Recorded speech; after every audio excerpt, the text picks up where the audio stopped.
after we can process and find meaning basically and work out everything, we gotta have empathy. What is empathy? I had to learn this in my umpteenth year of school, 15th year of school. It's the ability to understand the thoughts and feelings of others. So you understand a different perspective. But you guys are probably like, okay, if I'm going through it, why should I understand somebody else's perspective? We can understand somebody else's perspective, but after you went through that injury, after you went through that breakup, after you went through that failed exam, the other person is your past self. See where I'm going with this? So, instead of beating ourselves up about what we didn't do, about what didn't happen, about where we should be at, the shoulds a killer. Because shoulds don't matter. It's what actually happened. And we have to deal with that. So when we're in this thing and we feel stuck and we feel lost, let's go back and just be like, you know what? I would have got upset too. I worked my whole butt off just to get to this point.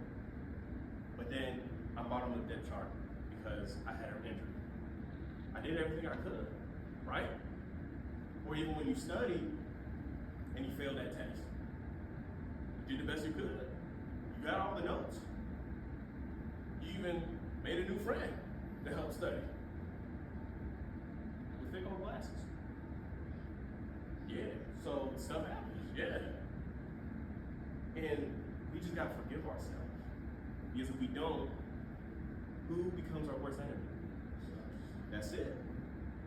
And that's what I had to really learn and let go when I was struggling through depression and performance anxiety when I was at Mountain. I couldn't sleep. Because that's what most of this was. I couldn't forgive myself for being in this situation, let alone the mistakes I did make, even though I was balling. But it takes a real perspective and real skill. Notice how I said skill. Skill is something you work on. It's not you're not born with. So with the second part of empathy, like I said, you gotta give it to yourself. We all need it. We're not robots. Don't we feel stuff? Don't we make mistakes?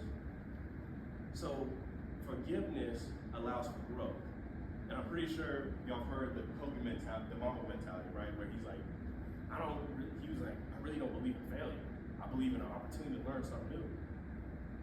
He made it so quick to forgive himself. He was like, I'm not even gonna beat myself up over this. I didn't know this, or this happened. I can get better with this situation going forward. That's elite empathy, where he don't even think like it, and he's just sound like cold with it. But that's the goal. Let's be cold with it. Let's be so cold in forgiving ourselves and so consistent with it, we don't even beat ourselves up with stuff that we couldn't control, and stuff we can control, we see as opportunity for growth. And guys, we're human. And I know in football and most sports, we're so hard driven to be perfect. And as a former perfectionist, that really doesn't work because you can't even enjoy when you do win. Or when you grade at 95% after a game. Because most of us, we're never going to grade out at 100. That's tough. That would be the toughest grade you ever get. Getting above 95. And it's just tough, so don't beat yourself up when you still got good stuff. But we got to concentrate on being consistent. I was taught it's not how good you do sometimes, it's about how consistent you are all the time. And as I went through this process going from going from injured, scout team, traveling, and a starter, and an all conference, my mind molded into the way where even on my worst day, I'm better than the guy next to me on his best. Because I've been so consistent, I proved it to myself, not only by showing up, but handling stuff on and off the field. I'm like, when stuff goes hard, it don't matter if it's 110 degrees outside. I did that work out in that same heat after I lifted.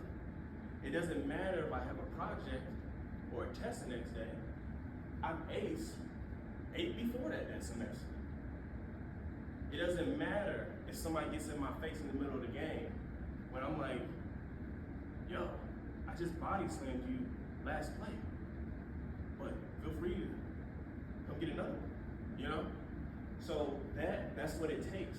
And lastly with this, it doesn't matter what y'all going to do. On and off the field. You gotta find hope. You gotta find a reason to believe that not only it's gonna get better, but that this won't last. Because if you just look at the seasons, none of the seasons last. So none of the seasons last, and they control a whole bunch of stuff on this earth. Why should your injury last forever? Why should your depression last forever? Why should that state of loneliness last forever? Because it gets lonely on the road we walk on.